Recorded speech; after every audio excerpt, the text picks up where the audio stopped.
ونستغفره ونعوذ بالله من شرور أنفسنا ومن سيئات أعمالنا من يهده الله فلا مضل له ومن يضلل فلا هادي له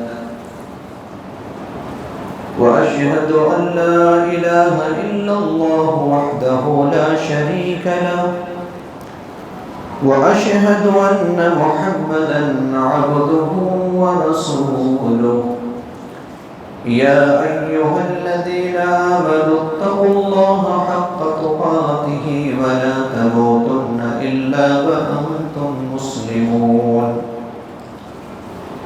يا أيها الناس اتقوا ربكم الذي خلقكم من نفس واحدة وخلق منها زوجها وبث منهما رجالا كثيرا ونساء واتقوا الله الذي تساءلون به والأرحام إن الله كان عليكم رقيبا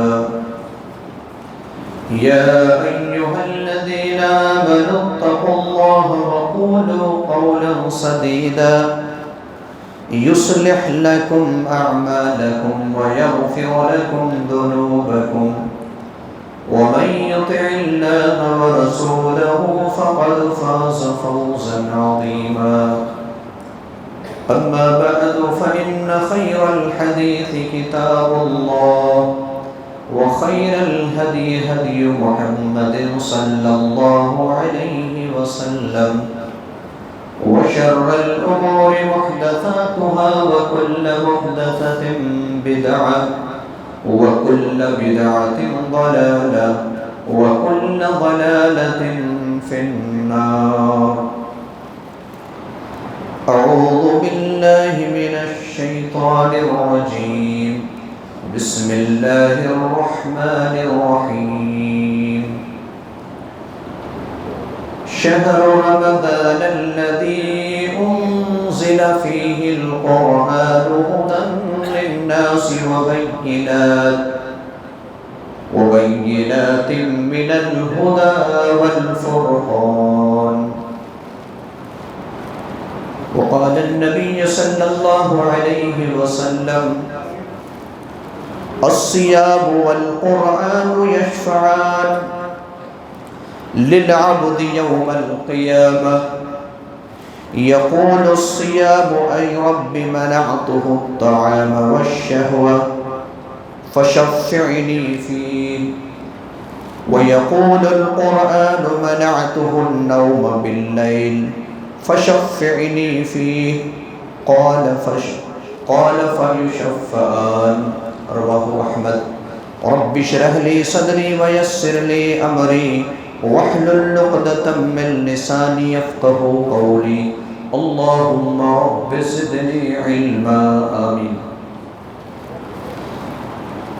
معزز حاضرین جماعت، بزرگوں، عزیز ساتھیوں، پیارے بچوں اور پردہ نشین خواتین، اسلام ماں اور بہنوں،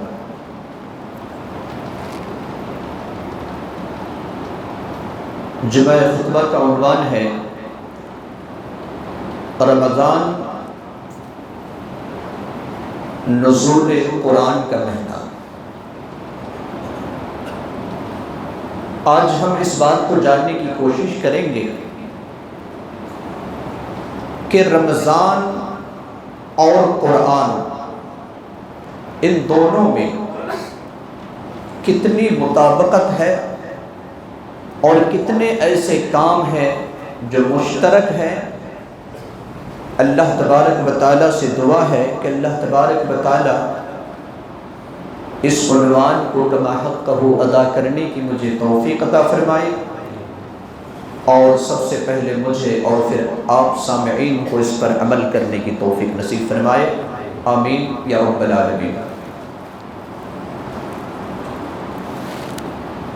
آئیے ہم جانتے ہیں کہ رمضان اور قرآن ان دونوں میں کیا مشترک ہے، یکسانیت کیا ہے۔ تو سب سے پہلی یکسانیت تو یہ ہے کہ اللہ تبارک و تعالیٰ نے اپنے آسمانی عظیم ترین اور آخری کتاب قرآن مقدس کو اگر اپنے حبیب جناب محمد الرسول اللہ صلی اللہ علیہ وسلم پر نازل کیا تو یہ کوئی اور مہینہ نہیں بلکہ رمضان المبارک کا عظیم مہینہ تھا۔ سب سے پہلی مطابقت اسی پر ہے۔ ارشاد ربانی ہے سورۃ البقرہ آیت نمبر 185، شہر رمضان الذی انزل فیہ القرآن ہدی للناس وبینات من الہدی والفرقان۔ رمضان وہ مہینہ ہے جس میں قرآن اتارا گیا جو لوگوں کے لیے ہدایت کا ذریعہ ہے اور بینات بھی ہے، حق اور باطل کے درمیان تمیز اور فرق کرنے والی کتاب بھی ہے۔ اللہ تبارک و تعالیٰ نے مزید فرمایا سورہ دخان کی آیت نمبر 2 میں، اِنَّا أَنزَلْنَاهُ فِي لَيْلَةٍ مُبَارَكَةٍ، یقیناً ہم نے اس قرآن کو بابرکت رات میں نازل کیا، لیلہ مبارکہ میں نازل کیا۔ اور لیلہ مبارکہ کیا ہے؟ اللہ تبارک و تعالیٰ نے سورۃ القدر کی پہلی آیت میں ارشاد فرمایا، اِنَّا أَنزَلْنَاهُ فِي لَيْلَةِ الْقَدْرِ، یقیناً ہم نے اس قرآن کو لیلۃ القدر میں اتارا، شب قدر میں اتارا۔ اور اس اعتبار سے بابرکت ہے کیونکہ اللہ نے کہا لیلۃ القدر خیر من الف شہر، رات اتنی ہی ہے جس طریقے سے عام رات ہوا کرتی ہے، لیکن اس رات کی اہمیت 1000 راتوں سے افضل اور بہتر ہے۔ اور اسی کو برکت کہا جاتا ہے کہ کم چیز ہو لیکن اس کی عظمت بہت زیادہ ہو، اس کی فضیلت بہت زیادہ ہو۔ اللہ تبارک و تعالیٰ نے اس قرآن کو جو نازل کیا تو اس میں اور کیا مطابقت ہے، آئیے ہم دیکھتے ہیں۔ اس میں مطابقت ایک یہ بھی ہے کہ جب قیامت کا دن برپا ہوگا اس دن انسان نفسی نفسی کے عالم میں مبتلا ہوں گے۔ ہر انسان سوچ رہا ہوگا کہ آج میری کوئی شفاعت کر دے، میری سفارش کر دے رب کی بارگاہ میں۔ پیارے حبیب جناب محمد الرسول اللہ صلی اللہ علیہ وسلم فرماتے ہیں، عبداللہ ابن عمر رضی اللہ عنہ اس حدیث کے راوی ہیں، فرماتے ہیں کہ الصیام والقرآن یشفعان للعبد یوم القیامہ، روزے چونکہ عام طور پر جو فرض روزہ ہے رمضان میں رکھا جاتا ہے، روزے اور قرآن یہ دونوں بندوں کے حق میں بروز قیامت سفارش کریں گے۔ یقول الصیام، روزہ کہے گا اے رب العالمین منعتہ الطعام والشہوہ، میں نے کھانے اور شہوت سے اسے روکا تھا، فشفعنی فیہ، میری حق میں اس کے بارے میں سفارش قبول کی جائے۔ ویقول القرآن، قرآن کہے گا منعتہ النوم باللیل، میں نے اسے رات میں نیند سے روکا تھا، فشفعنی فیہ، اس کے حق میں میری سفارش قبول کی جائے۔ قال، نبی صلی اللہ علیہ وسلم فرماتے ہیں فیشفعان، دونوں کی سفارش اور شفاعت قبول کی جائے گی۔ اس حدیث پاک سے یہ پتہ چلتا ہے کہ روزہ اور قرآن میں، رمضان اور قرآن میں بڑی اہم مطابقت ہے اور اس کی بڑی اہمیت ہے۔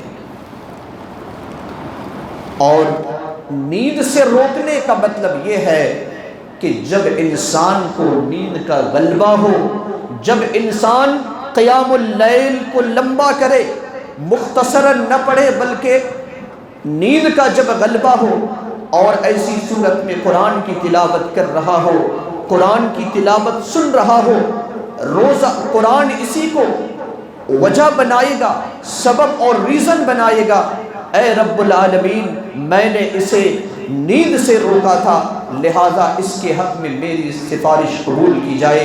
امام کائنات علیہ السلام فرماتے ہیں کہ سفارش قبول کی جائے گی۔ قرآن اور رمضان میں مطابقت کیا ہے؟ قرآن اور رمضان میں مطابقت یہ ہے کہ صحیح بخاری 1902 نمبر کی حدیث، اللہ کے رسول صلی اللہ علیہ وسلم فرماتے ہیں کہ جب رمضان المبارک کا عظیم مہینہ سایہ فگن ہو جاتا تو جبریل علیہ السلام آ کر قرآن کا دور کراتے تھے، قرآن کی تلاوت کیا کراتے تھے، یہاں تک کہ جس سال آپ صلی اللہ علیہ وسلم کی وفات ہونے والی تھی، جبریل امین نے ایک مرتبہ نہیں بلکہ قرآن کا 2 مرتبہ دور کرایا۔ اس سے پتہ چلتا ہے کہ رمضان اور قرآن میں کیا مشترک اور یکسانیت ہے، اور یہی وجہ ہے کہ امام زہری رحمہ اللہ فرماتے ہیں، امام زہری رحمہ اللہ فرماتے ہیں رمضان کے بارے میں، انما هو قراءۃ القرآن واطعام الطعام، رمضان وہ مہینہ ہے جس میں سحر و افطار کا انتظام کیا جانا ہے، اور دوسرا عمل قرآن کی تلاوت کا مہینہ ہے۔ امام سفیان ثوری رحمہ اللہ کے بارے میں آتا ہے کہ جب رمضان المبارک کا یہ مہینہ سایہ فگن ہو جاتا، امام سفیان ثوری رحمہ اللہ اپنے سارے وظائف، سارے اذکار کو ترک کر دیتے اور صرف قرآن کی تلاوت میں مصروف اور مشغول ہو جایا کرتے تھے۔ وجہ کیا ہے؟ قرآن کی تلاوت کرنا اجر و ثواب کا باعث ہے، قرآن کو ترجمے کے ساتھ اور قرآن کو معنی اور مفہوم، تشریح اور تفسیر کے ساتھ پڑھنا دراصل ہدایت کے لیے باعث ہے، اور قرآن کو عمل کرنا آخرت میں اور دنیا میں نجات کا باعث ہے، قرآن کو اس کی دعوت کو عوام تک پہنچانا اپنی نیکیوں میں مزید اضافہ کا باعث ہے۔ اگر آپ قرآن کی تلاوت کریں گے ہر حرف پر 10 نیکیاں لکھی جائیں گی۔ قرآن کو اگر آپ نے غور سے پڑھا، سمجھ کر پڑھا، تو یہ قرآن آپ کو ہدایت کا ذریعہ بن جائے گا۔ اگر آپ نے اس پر عمل کیا، دنیا اور آخرت میں نجات کا ذریعہ بن جائے گا، اور اس کی دعوت کو عوام تک آپ نے پہنچایا تو پھر یہ آپ کے اجر و ثواب میں، آپ کی فضیلت میں مزید اضافہ بن جائے گا۔ اللہ تبارک و تعالی ہم تمام لوگوں کو اس پر عمل کرنے کی توفیق عطا فرمائے۔ اللہ تبارک و تعالی نے اس قرآن کے بارے میں کہا، چونکہ سابقہ جتنی بھی کتابیں نازل ہوئی، جتنی بھی کتابیں اتاری گئیں، یہ تمام کتابیں قیامت تک کے لیے نہیں تھیں۔ بعض کتاب تو بعض وقت کے لیے، بعض علاقے کے لیے، بعض قوم کے لیے، چاہے وہ تورات ہو، زبور ہو، انجیل ہو یا دیگر صحیفے ہوں، یہ وقتی طور پر اتارے گئے، لیکن جب قرآن کو اللہ تبارک و تعالیٰ نے نازل کیا تو یہ عرب کے لیے بھی، عجم کے لیے بھی، یہ کالے کے لیے بھی، گورے کے لیے بھی، یہ عربی کے لیے بھی، عجمی کے لیے بھی، یہ مشرق سے مغرب، شمال سے جنوب اور قیامت کی صبح تک اگر کوئی کتاب محفوظ ہے تو وہ کتاب صرف اور صرف قرآن مقدس ہے، جس کو اللہ تبارک و تعالیٰ نے سورۃ الحجر آیت نمبر 9 کے اندر ارشاد فرمایا۔ یہ آیت کسی اور کتاب میں نازل نہیں کی گئی۔ اِنَّا نَحْنُ نَزَّلْنَا الذِّكْرَ وَإِنَّا لَهُ لَحَافِظُونَ، یقیناً ہم نے اس قرآن کو نازل کیا اور اس قرآن کی حفاظت کی ہم ذمہ داری لیتے ہیں۔ اسی لیے آج ایک عربی وہی پڑھتا ہے جو عجمی پڑھتا ہے، جو انگریز پڑھتا ہے، وہی ایک اردو جاننے والا، تیلگو اور ہندی جاننے والا پڑھتا ہے۔ کوئی حرف کے اندر کوئی فرق نہیں، کوئی نقطے کے اندر فرق نہیں، آپ کو اس کتاب کے اندر کوئی فرق نظر نہیں آئے گا۔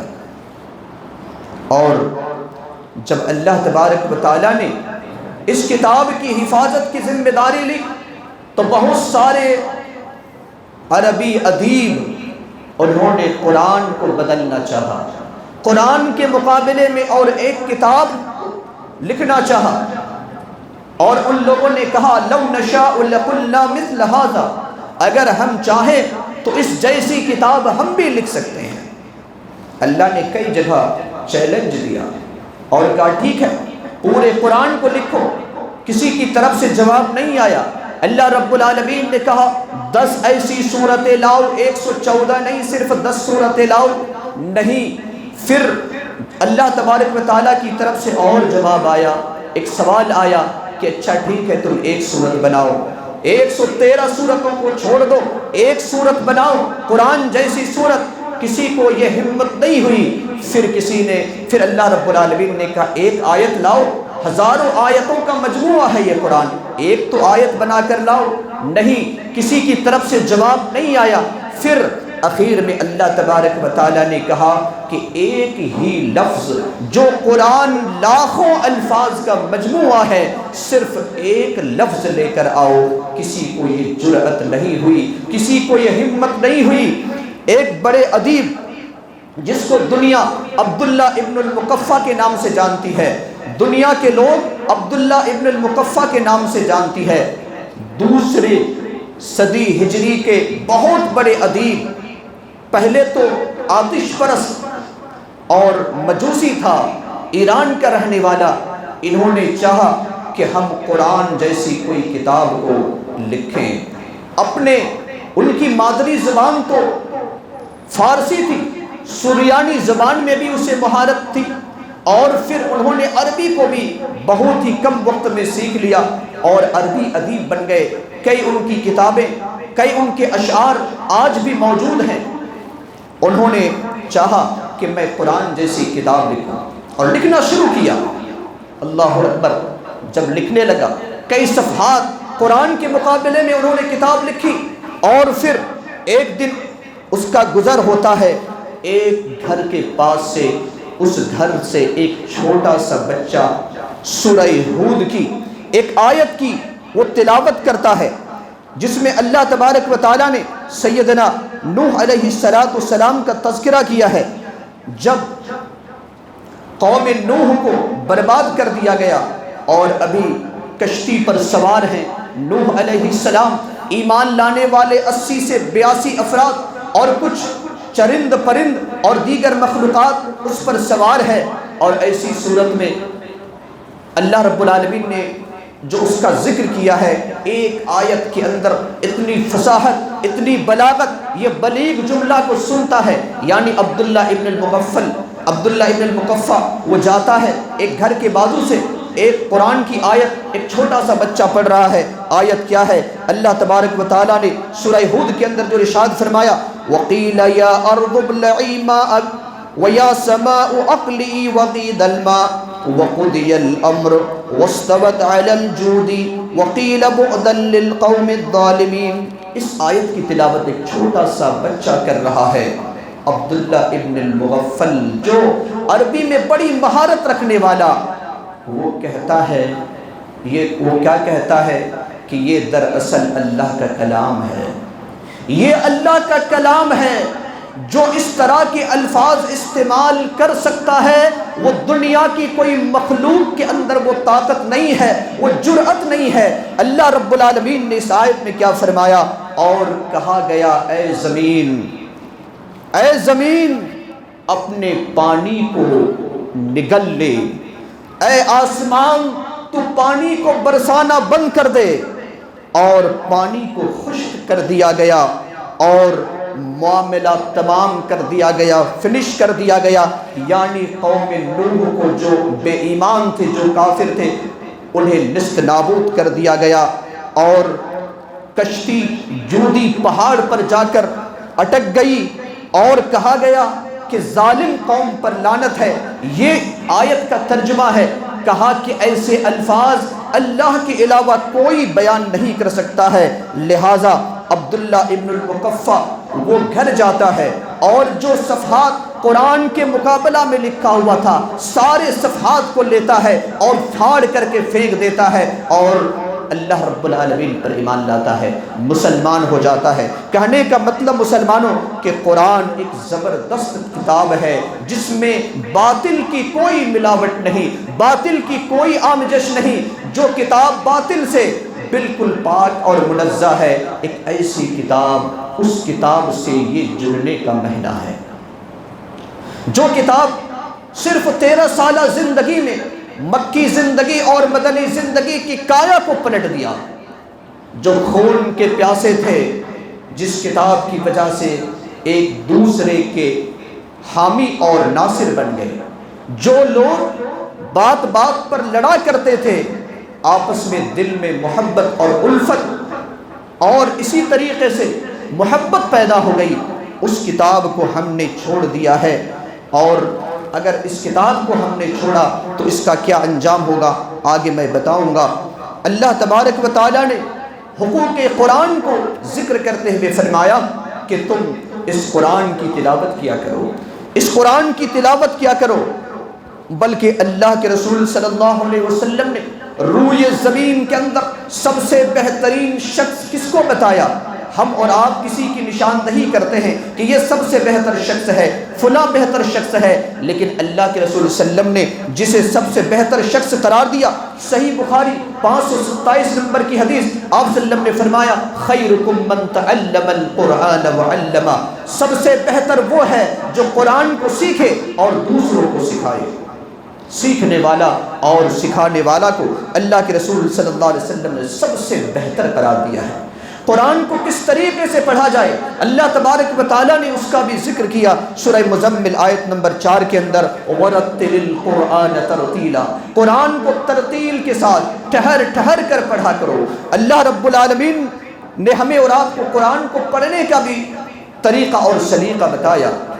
قیامت کے دن اگر کوئی انسان قرآن کو یاد کرتا ہے اور قرآن کو ترتیل کے ساتھ پڑھتا ہے، سنن ابو داؤد 1464 نمبر کی حدیث، اللہ کے رسول صلی اللہ علیہ وسلم فرماتے ہیں یقال لصاحب القرآن، صاحب قرآن سے کہا جائے گا، حافظ قرآن سے کہا جائے گا، جو قرآن کی تلاوت کرتا تھا اس سے کہا جائے گا اقرا ورتق، پڑھو اور چڑھتے جاؤ، جنت کے درجات میں جنت کی بلندیوں میں چڑھتے جاؤ۔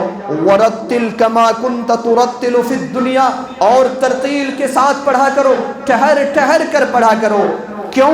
فإن منزلتک عند آخر آیت تقرأها، تمہاری آخری منزل وہی ہوگی جہاں تمہاری آخری آیت ختم ہوگی، اور جو جتنا اونچا مقام میں جنت کا مقام ملے گا اسے اتنے ہی زیادہ اسے عزت ہوگی، کیونکہ جو سب سے قریب ہوگا وہ اللہ کا زیادہ تر دیدار کرے گا۔ اللہ تبارک و تعالیٰ سے دعا کرے کہ اللہ تبارک و تعالیٰ ہم سب کو قرآن سے جڑنے، قرآن کو یاد کرنے اور قرآن کے حقوق کو سمجھ کر اس پر عمل کرنے کی توفیق عطا فرمائے، اور قرآن کے ذریعے سے اللہ تبارک و تعالیٰ ہم سب کو جنت میں اعلیٰ مقام نصیب عطا فرمائے، اور ہم سب کو اللہ رب العالمین کا دیدار نصیب فرمائے، آمین۔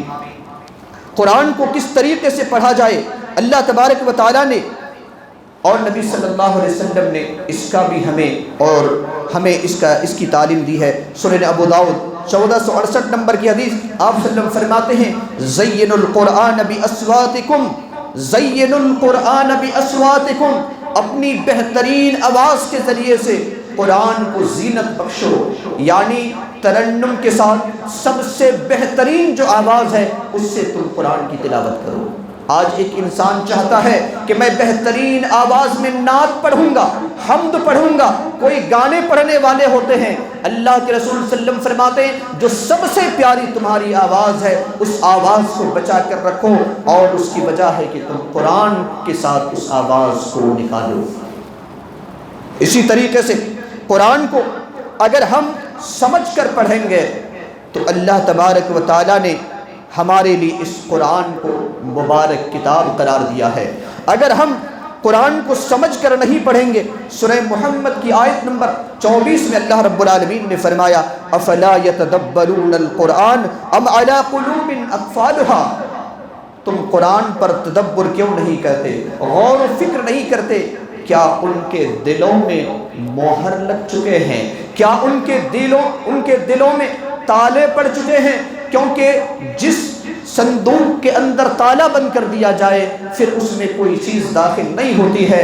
اللہ تبارک و تعالیٰ نے اسی سے تعبیر کیا، لہٰذا قرآن کو ہمیں زیادہ سے زیادہ جڑنے کی ضرورت ہے، اور اگر ہم ایسا کریں گے تو یقیناً ہم قرآن سے جڑ سکتے ہیں۔ اور اگر ہم ایسا نہیں کریں گے، قرآن سے اگر ہم اپنا رشتہ کو توڑ لیں گے، دوری بنا لیں گے، تو اس کا نقصان کیا ہوگا؟ میں صرف ایک نقصان بتاؤں گا جس سے پتہ چلے گا کہ کتنا بڑا نقصان ہے، اور وہ بھی قرآن کی آیت سورہ فرقان آیت نمبر 30 اللہ تبارک و تعالیٰ فرماتے ہیں کہ رسول اللہ صلی اللہ علیہ وسلم شکایت کریں گے کس کے حق میں؟ اللہ نے کیا فرمایا؟ وقال الرسول یا رب ان قوم اتخذوا هذا القرآن مہجورا، رسول کہیں گے اے میرے رب اس قوم نے قرآن کو چھوڑ دیا تھا۔ کیا کیا تھا؟ قرآن کو ترک کر دیا تھا، چھوڑ دیا تھا۔ کون کہیں گے؟ رسول کہیں گے۔ کون رسول؟ ہمارے آخری رسول جناب محمد الرسول اللہ صلی اللہ علیہ وسلم، وہ رسول جو رات کی تاریکیوں میں اکیلے نماز تہجد پڑھتے ہیں، امت کے حق میں دعا کرتے ہیں، وہ رسول جو ماں سے زیادہ محبت کرنے والا، باپ سے زیادہ شفقت کرنے والا، وہ رسول ہمارے حق میں اتنی فکر مند ہیں، رات میں روتے ہیں، دعا کرتے ہیں اے اللہ میری امت کو معاف فرما دے۔ اللہ کے رسول صلی اللہ علیہ وسلم فرماتے ہیں کہ ہر نبی کو ایک ایسی دعا دی گئی جس دعا کو اللہ نے کہا کہ جو بھی تم مانگو گے وہ قبول کر لیا جائے گا۔ ہر نبی نے اس دعا کو مانگ لیا۔ آدم علیہ السلام نے مانگا، ادریس نے مانگا، نوح نے مانگا، ہود اور صالح، اور اسی طریقے سے ابراہیم، موسیٰ، عیسیٰ، جتنے انبیاء علیہ السلام آئے، عیسیٰ علیہ السلام تک تمام نبیوں نے اس تحفہ کو دنیا میں قبول کر لیا۔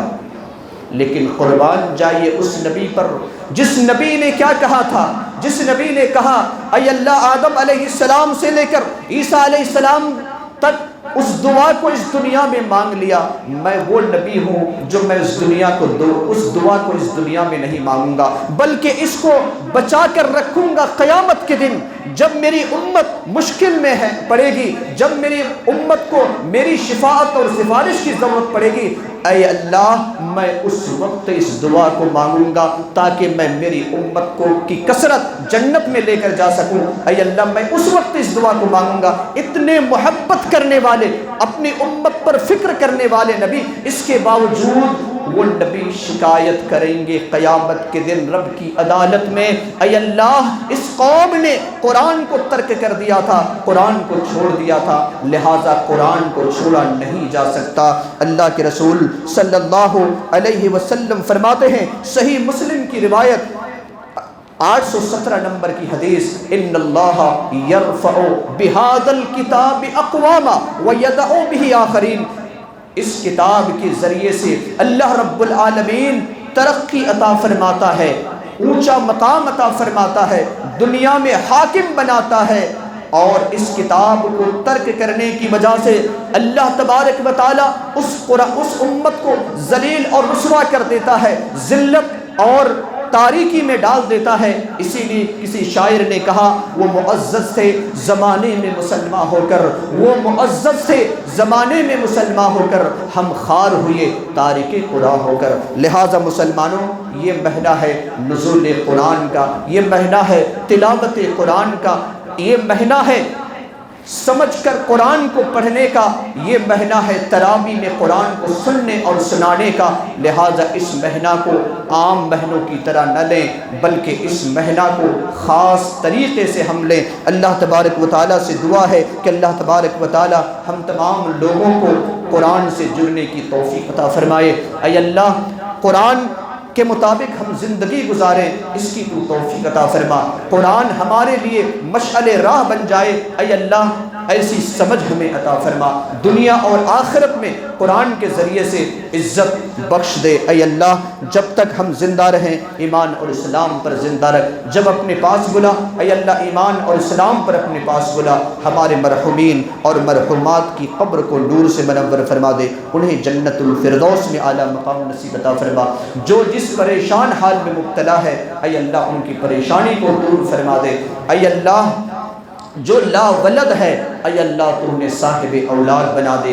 اے اللہ ہماری بہنیں بیٹیاں جو غیر شادی شدہ ہے ان کے لیے مناسب رشتہ عطا فرما دے۔ اے اللہ جو بے روزگار ہے اے اللہ انہیں تو روزگار کا ذریعہ بنا دے۔ الہ العالمین ہماری خطاؤں کو درگزر فرما، ہمارے سیئات کو معاف فرما دے، ہمارے نیکیوں کو قبول فرما لے۔ اے اللہ ہمارے قیام، ہمارے صیام، ہماری تلاوت، ہمارے اسی طریقے سے ہماری دعائیں، توبہ و استغفار کو اپنے فضل و کرم سے اللہ تو قبول فرما لے۔ اے اللہ ہمارے مرحومین اور مرحومات کو جنت الفردوس میں اعلیٰ مقام نصیب عطا فرما۔ اے اللہ جو بیمار ہے تو انہیں شفاء کاملہ اور صحت عاجلہ نصیب عطا فرما۔ آمین۔ بارک اللہ لنا ولکم فی القرآن العظیم ونفعنا وإیاکم بالآیات والذکر الحکیم، انہ تعالی جواد کریم ولکم بالرؤوف الرحیم۔